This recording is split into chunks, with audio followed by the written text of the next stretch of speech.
எல்லாருக்கும் வணக்கம். நான் ஓம் பிரகாஷ் பேசுறேன். இது நாள் வரைக்கும் நீங்க இந்த சேனல சப்ஸ்கிரைப் பண்ணலாம், சப்ஸ்கிரைப் பண்ணிக்கங்க. அது மட்டும் இல்லாம பக்கத்துல இருக்க பெல் பட்டனையும் கிளிக் பண்ணி வச்சுக்கங்க. அப்பதான் நம்ம சேனல்ல போற எல்லா வீடியோஸும் உங்களுக்கு வந்து நோட்டிஃபிகேஷன்ல காமிக்குங்க. அது மட்டும் இல்லாம நம்ம சேனல பத்தினா அல்லது இந்த வீடியோவ பத்தின நிறை, குறை எதுவாயினும் கீழ கமெண்ட் பாக்ஸ்ல கமெண்ட் பண்ணுங்க. என்னையும் திருத்திக்கிறேன். மேற்கொண்டு உங்களுக்கு புடிச்ச மாரி நெறைய வீடியோஸும் நம்ம சேனல்ல வந்து வரப்போகுது அப்டின்னே சொல்லலாம். சரிங்களா? ஸோ வீடியோக்குள்ள போறதுக்கு முன்னாடி ஒரு லைக்க போடுங்க. அதே மாரி இந்த வீடியோ புடிச்சிருந்தா உங்க ஃப்ரெண்ட்ஸுக்கும், ஃபேமிலிக்கும் ஷேர் பண்ணுங்க. வாங்க இப்போ வீடியோக்குள்ள போலாம். இந்த வீடியோ என்ன பார்க்க போறோம் அப்படின்னா, மீன ராசி ரேவதி நட்சத்திரத்துல பிறந்தவங்களுக்கு 2025ஆம் ஆண்டு செப்டம்பர் மாத ராசி பலன்களை பத்தி நம்ம தெளிவா பார்க்க போறோம்.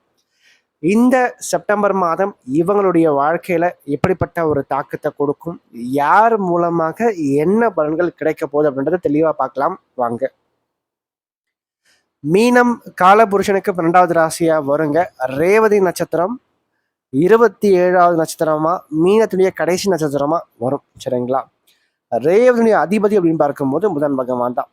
இப்போ புதனுடைய நிலை அப்படின்னு பார்க்கும்போது இந்த மாற்றிய முதல் பகுதியில் புதன் ராசிக்கு 6ஆம் இடத்துலையும், இரண்டாவது பகுதியில் ராசிக்கு 7ஆம் இடத்துல வலுப்பெற்ற அமைப்புல ராசியை பார்க்கறதும் சிறப்பு தான். அப்போ இன்னைக்கு தேதியில இவங்களுடைய வாழ்க்கை எப்படி இருக்கு? மீனம் ரேவதியை பொறுத்த வரைக்கும் அந்த அளவுக்கு வாழ்க்கை சிறப்பாக இல்லை. செலவுகளும் விரயங்களும் அதிகமாகத்தான் இருக்கு. எவ்வளவுதான் சம்பாதித்தாலும் இன்னொரு பக்கம் செலவு இருந்துகிட்டே இருக்கும். ரெண்டாவது, ராசியின் மீதும் ராசிக்கு 7ஆம் இடத்தின் மீதும் சனி செவ்வாயினுடைய தொடர்புகள் கிடைக்கிறதுனால திருமண வாழ்க்கையும் சிறப்பு கிடையாது, குடும்ப வாழ்க்கையும் சிறப்பாக இல்லை. எதற்கெடுத்தாலும் ஒரு மெத்தன போக்கு, எதற்கெடுத்தாலும் ஒரு தடை, ஒரு தாமதம் சார்ந்த விஷயங்கள் வாழ்க்கையில இருந்துகிட்டு தான் இருக்கு இவங்களை பொறுத்த வரைக்கும். எந்த முயற்சி எடுத்தாலும் அந்த முயற்சியில ஒரு தடை தாமதங்கள் இருந்துகிட்டு தான் இருக்கும். அதே மாதிரி செலவுகள் விரயங்கள் சார்ந்த விஷயங்களும் வாழ்க்கையில் அதிகமாகத்தான் இருக்கு. ஒரு மாதிரி ஒரு ஒரு என்ன சொல்றதுங்க, ஒரு அறைக்குள்ள அடைச்சு வச்ச மாதிரி வாழ்க்கை அப்படின்றது போயிட்டு இருக்கு அப்படின்னு சொல்லலாம். இவங்களை பொறுத்த வரைக்கும் ஒரு மாதிரி மன அழுத்தங்கள் சார்ந்த விஷயங்கள் இருக்கு. ரெண்டாவது, இந்த காலகட்டத்துல சனி செவ்வாய் இருவருமே சேர்ந்து ராசிக்கு 10ஆம் இடத்தை பார்க்கறதுனால நண்பர்களாலையும் பிரச்சனை, வேலை செய்கிற இடத்துலையும் பிரச்சனை, அதிகமான உடல் உழைப்பு போன்ற நிலைகளும் நிறைய பேருக்கு இருக்கு. 8 மணி நேரம் வேலை செய்யற இடத்துல 10 மணி நேரம் 12 மணி நேரம் வேலை செய்யற தலைமைகளை இது வந்து கொடுக்கும் அப்படின்னே சொல்லலாம். அதோடு மட்டும் இல்லாம குரு பகவான் ராசிக்கு 8ஆம் இடம், 10ஆம் இடம், 12ஆம் இடத்தை பார்க்கும்போது செலவையும் கொடுப்பார், வருமானத்தையும் கொடுப்பார், அதே மாதிரி தூர இடங்களுக்கு நகர்த்தியும் பிழைக்க வைப்பார். இப்போ ரேவதியை பொறுத்த வரைக்கும் எப்படின்னா, பயணங்களை அதிகமாக இந்த காலகட்டங்களில் மேற்கொள்வீங்க, தூர இடங்களுக்கு போவீங்க. அது மட்டும் இல்லாம வெளிநாடு சம்பந்தப்பட்ட முயற்சிகள் வெற்றியை கொடுக்கும். வெளிநாடு சம்பந்தப்பட்ட ஏற்றுமதி இறக்குமதி சம்பந்தப்பட்ட விஷயங்கள் சிறப்பாகவே இருக்கும். 6ஆம் அதிபதி வலுத்து 6ஆம் இடத்துல தொடர்பு கொள்ளும் போது பார்த்தீங்கன்னா கடனும் இருக்கும், எதிரிகளையும் இருப்பாங்க. அப்ப எல்லாத்தையும் நீங்க இன்னைக்கு சமாளிச்சுட்டு இருக்கீங்க அப்படிதான் சொல்லணும். சரி, 2வது பகுதி எப்படி இருக்கும்? மாற்றி 2வது பகுதியை பொறுத்த வரைக்கும் 7ஆம் இடத்துல சூரியனும் புதனும் சேர்ந்திருப்பாங்க, சனியினுடைய பார்வையும் இருக்கும்.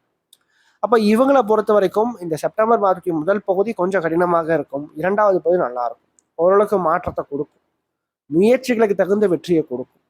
ஆனா நல்லா கேட்டுக்குங்க, குடும்ப வாழ்க்கையை பொறுத்த வரைக்கும் நீங்க கணவனிடமோ அல்லது மனைவியிடமோ நீங்க இறங்கி தான் போகணும்.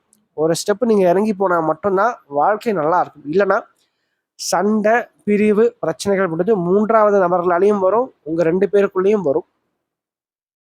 இதை நல்லா நோட் பண்ணி வச்சுக்கோங்க. மீன ரேவதியில பிறந்தவங்க கண்டிப்பா நான் சொல்ற இந்த விஷயம் உங்களோட வாழ்க்கையில பயனுள்ளதாக இருக்கும். இந்த டைம்ல தான் நீங்க வந்து அந்த அண்டர்ஸ்டாண்டிங் அப்படின்ற ஒரு விஷயத்த, அந்த விட்டு கொடுத்து போகின்ற ஒரு விஷயத்த அதிகமாக நீங்க வாழ்க்கையில வளர்த்துக்கணும். திருமணம் ஆனவங்களுக்கு, காதல் வாழ்க்கையில இருக்கக்கூடியவங்களுக்கும் இந்த விஷயமானது பொருந்தும். சில இடங்கள்ல சில விஷயங்கள் நீங்க கண்டும் காணாம தான் போகணும். எல்லாத்தையும் நீங்க வந்து தூக்கி ரொம்ப டீப்பா சென்சிட்டிவா பார்த்தீங்கன்னா பிரச்சனைன்றது வந்துகிட்டு தான் இருக்கும். ரெண்டாவது, இந்த மாற்று 2வது பகுதியில மறைமுகமான வழியில வருமானம், லாபம் கண்டிப்பாக உண்டு. எப்பவுமே தனாதிபதினு சொல்லப்படக்கூடியவர் 8ஆம் இடத்துல மறைவு பெற்று 2ஆம் இடத்தை பார்க்கும்போது குரு பார்வை வாங்கி இங்க செவ்வாய் 2ஆம் இடத்தை பார்க்கறதுனால கண்டிப்பாக அவர் வருமானத்தை கொடுப்பார்.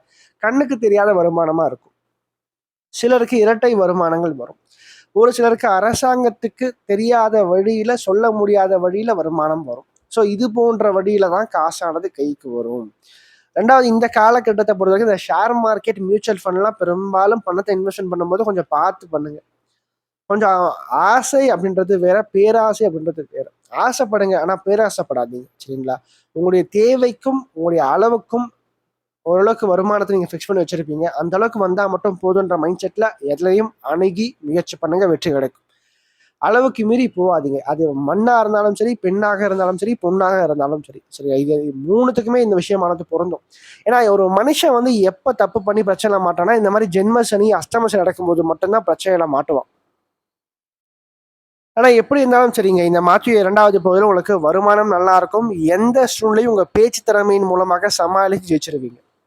அதற்கு நல்ல ஒரு பேச்சு சாதுரியம் தற்போது வெளிப்படும். 2வது படிப்பு சம்பந்தப்பட்ட விஷயங்கள், கல்வி சார்ந்த விஷயங்கள் 2வது பகுதியில சிறப்பாக இருக்கு. நல்ல ஒரு மாற்றம், நல்ல ஒரு முன்னேற்றங்கள் படிப்புல கண்டிப்பாக வெளிப்படும் அப்படின்னே சொல்லலாம்.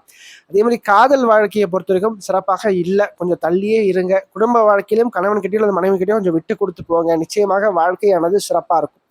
சரி, இந்த மாதம் குறிப்பா இருவரால் ஆதாயங்கள் உண்டு. அது யார் யாருன்னு பார்க்கும்போது ஃபர்ஸ்ட் விஷயம், உங்க மேல நீங்க நம்பிக்கை வைங்க. உங்களை நீங்க நம்புங்க. ஏன்னா குரு நல்லா இருக்கார். சரிங்களா? உங்களை நீங்க நம்புனீங்கன்னா கண்டிப்பா வாழ்க்கையில முன்னுக்கு வர முடியும். 2வது, 4ஆம் இடமான அந்த தாயார் ஸ்தானம் வலுவா இருக்கனால தாயார், தாய் வழி உறவுகள் சார்ந்த வழியில ஆதாயங்கள் கிடைக்கும், உதவிகள் கிடைக்கும். தாயார் மூலமாக முன்னேற்றங்கள் கண்டிப்பாக உண்டு. இந்த காலகட்டத்துல கொஞ்சம் நிதானம், பொறுமை அப்படின்றது கண்டிப்பா உங்களுக்கு தேவைங்க. எதுலையுமே பெரும்பாலும் அகலக்கால் வைக்காதீங்க. கொஞ்சம் தள்ளி பண்ணுங்க. எதையுமே சிறப்பாகவே இருக்கும். மேலும் இந்த வீடியோ உங்களுக்கு பிடிச்சிருந்தா லைக் பண்ணுங்க. பிடிக்கலன்னா நீங்க தாராளமா நீங்க டிஸ்லைக்கும் பண்ணலாம். சரிங்களா? அதே மாதிரி இந்த வீடியோ பத்தின ஏதாவது கேள்விகள் எதுவா இருந்தாலும் நீங்க கமெண்ட் பாக்ஸ்ல கமெண்ட் பண்ணலாம். அது நல்ல விஷயமா இருந்தாலும் சரி, கெட்ட விஷயமா இருந்தாலும் சரி, உங்களோட தோன்ற விஷயங்கள் நீங்க கமெண்ட் பாக்ஸ்ல கமெண்ட் பண்ணுங்க.